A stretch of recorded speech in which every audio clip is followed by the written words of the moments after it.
Assalamualaikum warahmatullahi wabarakatuh.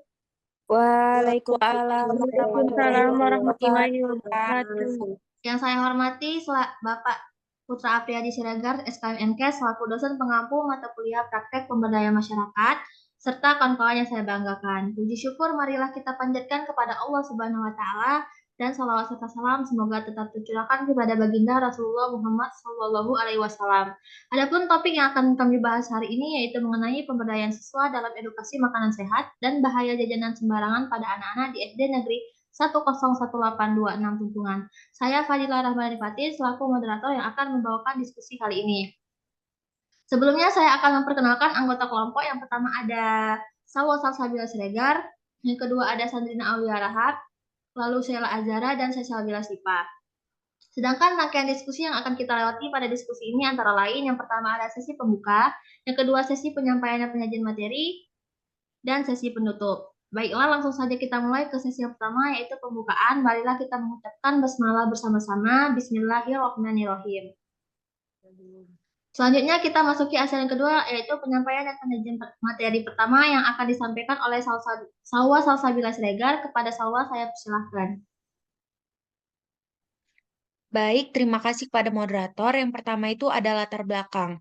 Nah, jadi latar belakangnya itu ada anak-anak usia sekolah dasar 7 sampai 13 tahun seringkali tidak memahami pentingnya kesehatan jasmani, terutama dalam memilih jajanan yang sehat.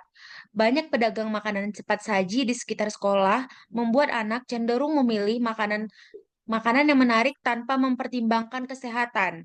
Jajanan yang aman harus memenuhi standar dan syarat kebersihan seperti protein dan vitamin. Konsumsi jajanan tidak sehat dapat beresiko bagi kesehatan, termasuk keracunan pangan. Oleh karena itu, edukasi tentang pemilihan makanan sehat dan bahaya jajan sembarangan sangat penting untuk meningkatkan kesadaran siswa di lingkungan sekolah. Kemudian ada rumusan masalah. Yang pertama itu, bagaimana tingkat pengetahuan siswa mengenai makanan sehat dan bahaya jajanan sembarangan sebelum dan setelah diberikan edukasi mengenai hal tersebut. Yang kedua, sejauh mana efektivitas penggunaan metode edukasi yang dilibatkan media presentasi atau PPT dan video dalam meningkatkan pengetahuan siswa tentang makanan sehat serta dampak dari jajanan sembarangan. Kemudian ada pun tujuan penelitian. Yang pertama itu untuk mengetahui tingkat pengetahuan siswa mengenai makanan sehat dan bahaya jajanan sembarangan sebelum dan setelah mendapatkan edukasi mengenai topik tersebut. Yang kedua, untuk menilai sejauh mana metode edukasi yang digunakan media PPT dan video dapat meningkatkan pengetahuan siswa terkait makanan sehat dan bahaya jajan sembarangan. Next.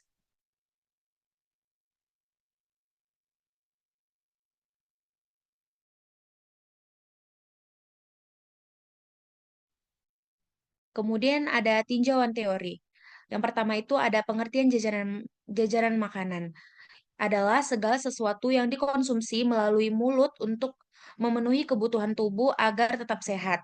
Sementara itu, jajanan merujuk pada makanan dan minuman yang dijual oleh pedagang kaki lima di tempat umum seperti jalanan, pasar, stasiun, dan sekolah yang langsung dikonsumsi tanpa perlu pengolahan lebih lanjut.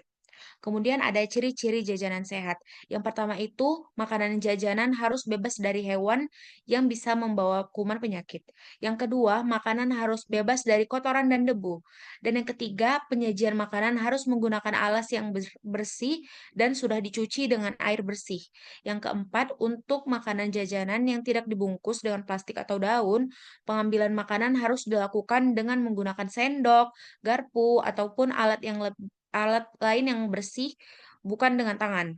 Dan yang terakhir, makanan yang digunakan harus bersih. Begitu juga dengan kain lap yang digunakan juga untuk mengeringkan alat-alat agar selalu dalam keadaan bersih. Baik, selanjutnya saya kembalikan kepada moderator. Baik, terima kasih kepada Salwa atas penyampaian materinya. Materi selanjutnya akan disampaikan oleh Sheila Azara. Kepada Sheila, saya persilahkan. Baik, terima kasih kepada moderator. Next.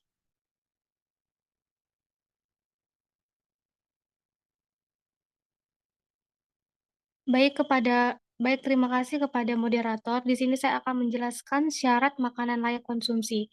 Yang pertama, tidak mengandung bahan kimia yang dilarang. Yang kedua, tidak menggunakan bahan pengawet yang berbahaya. Yang ketiga, tidak menggunakan pengganti rasa manis atau gula yang tidak aman. Yang keempat, tidak mengandung pewarna yang dilarang. Dan yang terakhir, tidak menggunakan bumbu penyedap masakan atau petsin secara berlebihan. Selanjutnya, ada dampak positif dan negatif makanan jajanan. Pada umumnya, anak-anak cenderung lebih menyukai jajanan yang ada di warung atau di kantin sekolah dibandingkan dengan makanan yang tersedia di rumah.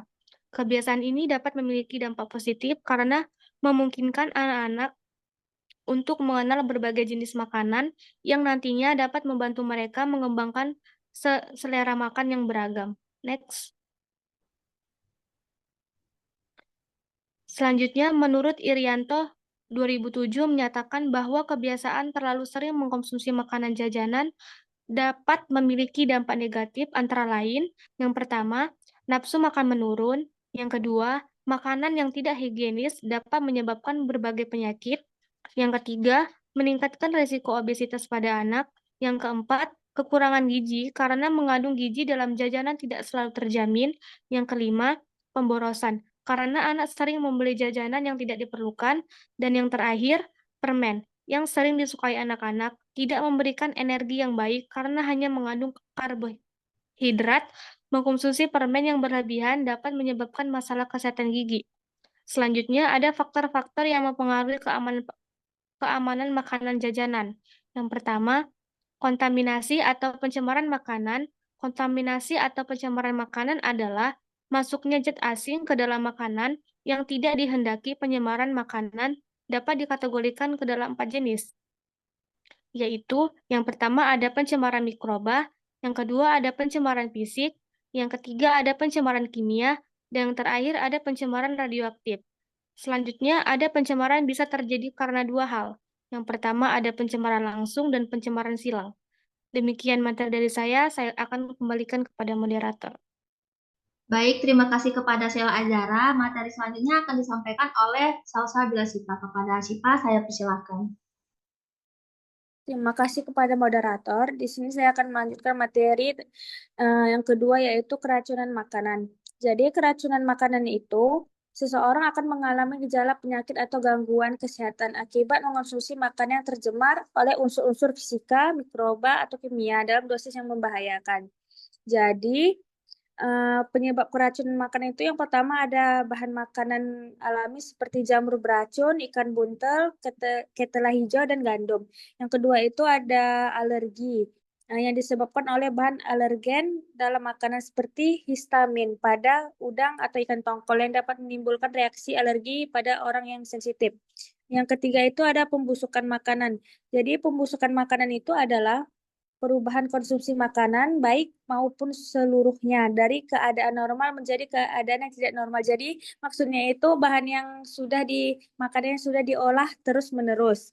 Dan proses ini bisa disebabkan oleh pematangan alami atau maturasi, pencemaran biasa disebut kontaminasi ataupun faktor lainnya. Yang keempat itu ada pemalsuan makanan. Jadi pemalsuan makanan itu adalah tindakan yang dilakukan untuk menurunkan mutu makanan dengan cara menambah, mengurangi, atau mengganti bahan makan secara sengaja untuk memperoleh keuntungan yang sebanyak-banyaknya. Jadi pemalsuan makanan itu dapat contohnya itu seperti penambahan zat warna, bahan pemanis, pengawet, atau bahan pengganti yang tidak aman atau tidak sesuai standar. Lalu, itu dapat berdampak buruk pada kesehatan seseorang. Sekian, saya kembalikan kepada moderator. Next. Salah. Maaf.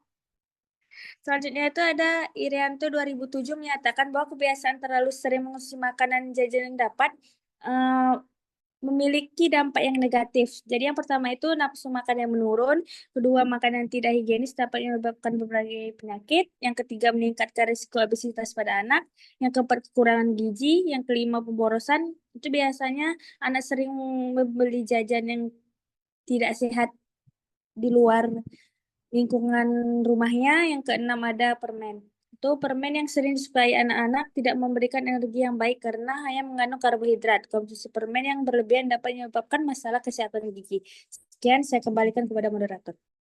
Baik, terima kasih kepada Salsabila Sifah. Materi selanjutnya akan disampaikan oleh Sandrina Aurora. Kepada Sandrina, saya persilahkan.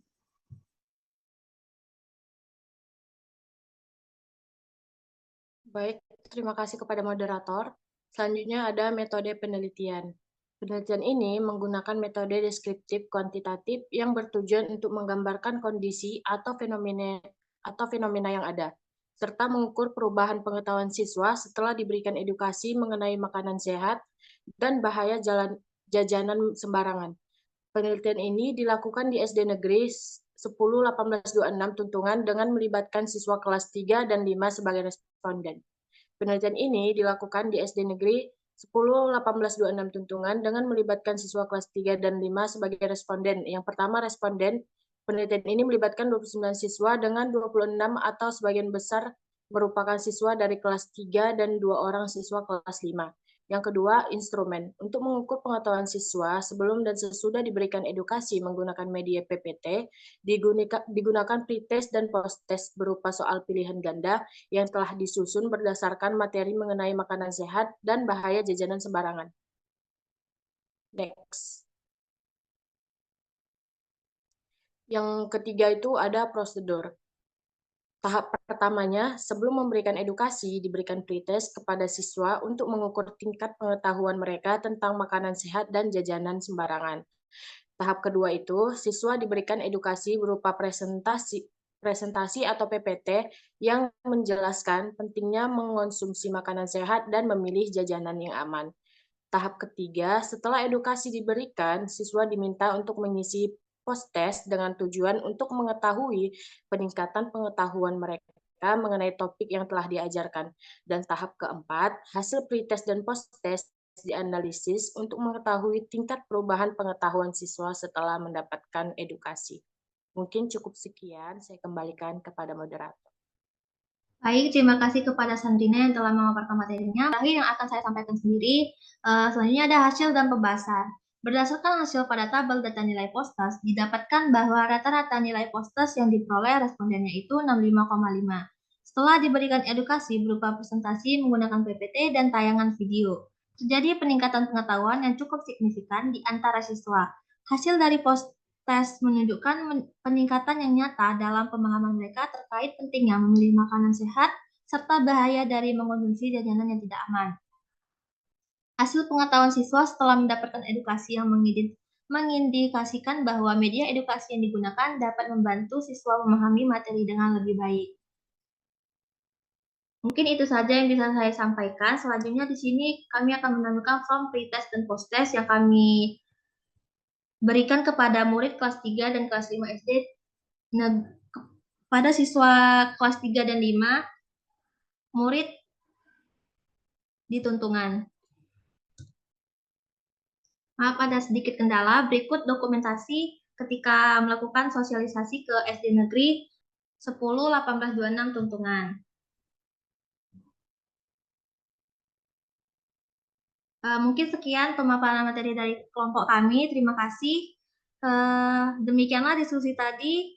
Saya selaku moderator dan mewakili rekan kelompok mohon maaf jika ada kesalahan kata. Saya tutup dengan wabillahi taufiq wal hidayah. Wassalamualaikum warahmatullahi wabarakatuh. Waalaikumsalam Waalaikumsalam warahmatullahi wabarakatuh. Warahmatullahi wabarakatuh.